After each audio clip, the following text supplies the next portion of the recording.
आप लोकतंत्र का मजाक उड़ा। Result or no result, to stoop to this level, to talk about Rahul Gandhi feeding dogs, etc., this is not good for a healthy democracy, says Ashutosh. And you want to defeat the Congress, but at what cost? Speaks of arrogance. But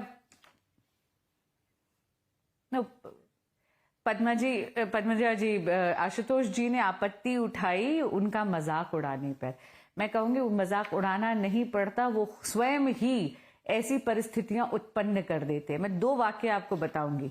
On 29th of October 2023, he was addressing a rally during the Vidhan Sabha Chunav. He ended up embarrassing the sitting chief minister of his own party, Mr. Bhupesh Baghel, from the stage. He forgot that he wanted to actually speak about the party in power, but he ended up attributing all those alleged allegations qua his own CM.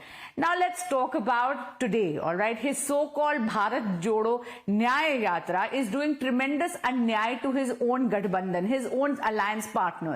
आप देखिए जिस state से उनकी वो यात्रा गुजर रही है, वहां पर गठबंधन बिखरता जा रहा है, बिफरता जा रहा है। खुद टीएमसी के जो लीडर हैं and the West Bengal chief minister has said that she was not even informed about the yatra, and she said that the Congress party has been discourteous. Akhilesh Yadav ji has said he was not even invited to the yatra. So I say this with utmost responsibility. हमारे यहाँ हिंदी में कहावत है, जहां जहां पैर पड़े संतन के तैते हो गया बंटा ढार। आज के दिन इंडिया अलायंस की वही स्थिति हो रही है। जहां जहां पे श्री राहुल गांधी जी की यात्रा जा रही है, वहां पर गठबंधन जर्जर करके भुरभुरा रहा है। Okay, Ashutosh respond, then I will bring in the DMK. मैं तो सिर्फ इतनी सी बात, फिर से एक बात कहूंगा कि उस वक्त की राजनीतिक संस्कृति क्या थी। एक बार पंडित जवाहरलाल नेहरू अपने पार्लियामेंट के कॉरिडोर में जा रहे थे, उन्होंने एक कांग्रेस के बड़े नेता को कहते हुए सुना कि आरएसएस जो है देशद्रोही संगठन है। पंडित जवाहरलाल नेहरू फौरन वापस लौटे, उस सांसद को डांटा और कहा ये ऐसे शब्दों का इस्तेमाल अपने विपक्षी के लिए, विरोधियों के लिए नहीं करना चाहिए। यह पंडित जवाहरलाल नेहरू की संस्कृति थी। मुझे आप राहुल गांधी के बारे में कुछ भी कहिए, मुझे इससे कोई फर्क नहीं पड़ता। मैं राहुल गांधी का प्रशंसक नहीं हूं, मैं राहुल गांधी का प्रवक्ता हूं।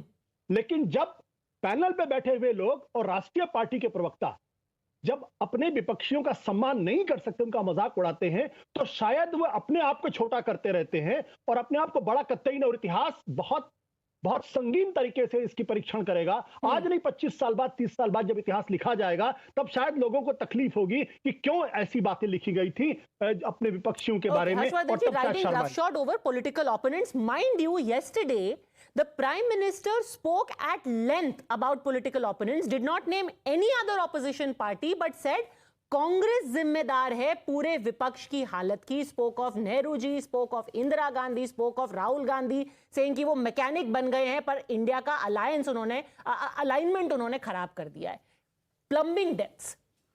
पद्मिजा जी, मुझे तो बड़ा अच्छा लग रहा है कि आशुतोष जी संसद के गलियारे के नेहरू जी की कहानियां, उस जमाने की कहानियां सुना रहे हैं। वरना तो हम लोग भी टीवी डिबेट में सुनते थे कि अरे ये तो संघी है, अरे ये तो कहाँ से आ गया, ये तो सांप्रदायिक है, और उस वक्त पूरी जमात थी। अब किसका किसका नाम लें। अब तो आशुतोष जी ठीक है दूसरे पाले में हमारे साथ खड़े हैं, तो अच्छा है कि आशुतोष जी ऐसी अच्छी अच्छी कहानियां नेहरू जी के समय की सुना रहे हैं। लेकिन क्या अटल बिहारी वाजपेयी इस स्थिति में थे कि उनका इस तरह का मजाक उड़ाया जाता? और किससे कहानियां कांग्रेस के नेता क्या क्या कहानी बताने की कोशिश करते थे? और अब अगर ये कहें कि ये जो पॉलिटिकल कल्चर है, ये सोनिया गांधी जी ने 10 साल की मनमोहन सिंह की सरकार में पहले तब के मुख्यमंत्री नरेंद्र मोदी के खिलाफ कहा। जिस तरह से मोदी और शाह के खिलाफ सिर्फ मजाक नहीं, कितने गंदे और स्तरहीन शब्दों का इस्तेमाल लगातार किया जाता था।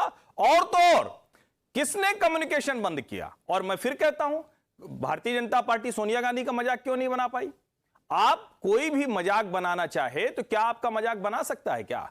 अगर उस तरह की हरकतें होंगी, अगर उस तरह के एक्शंस होंगे, तो वो आपके ऊपर चिपक जाते हैं। मैं फिर से कह रहा हूं, किसी को भी किसी का मजाक नहीं उड़ाना चाहिए। लेकिन यह आदर्श स्थिति है जो हम और आशुतोष जी ऐसे पुराने किस्से कहानियां सुनाकर हम बता देंगे भाई अटल जी ने राहुल गांधी के लिए क्या क्या किया था, हम ये बता सकते हैं। लेकिन आज की राजनीति में जब आप बेवजह सूट बूट की सरकार, बेवजह हर चीज में अडानी, आज मैं आश्चर्यचकित हो गया, उन्होंने कहा गौतम अडानी की कंपनी में एक भी SC ST OBC नहीं है। अब इसके बाद कोई हंसे न, मजाक न बनाए तो क्या ही करे आशुतोष जी, आप ही बता दीजिए. And before we go on to the alliance partner of the Congress, I actually want to play out that as of today, 2 days after Mamata Banerjee has said that Congress is not even going to win 40 seats if they want to contest on 300, this is what Rahul Gandhi said about the self-same Mamata Banerjee on the issue of seat sharing. Let's quickly listen in to what he said and about what this says about the state of the alliance, and then I'll bring in the DMK.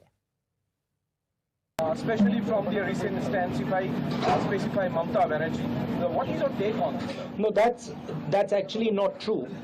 If you look at Mamata ji's statements, Mamata ji is very much part of the India Alliance, and most of the other members who are part of the India Alliance are still members of the India Alliance.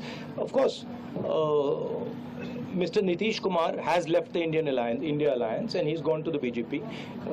You can guess as to what the reasons are for him leaving. That's fine. We'll fight in Bihar as the India Alliance. So I don't agree that He's concerned. He still thinks that Mamata Banerjee is part of India Alliance. But I want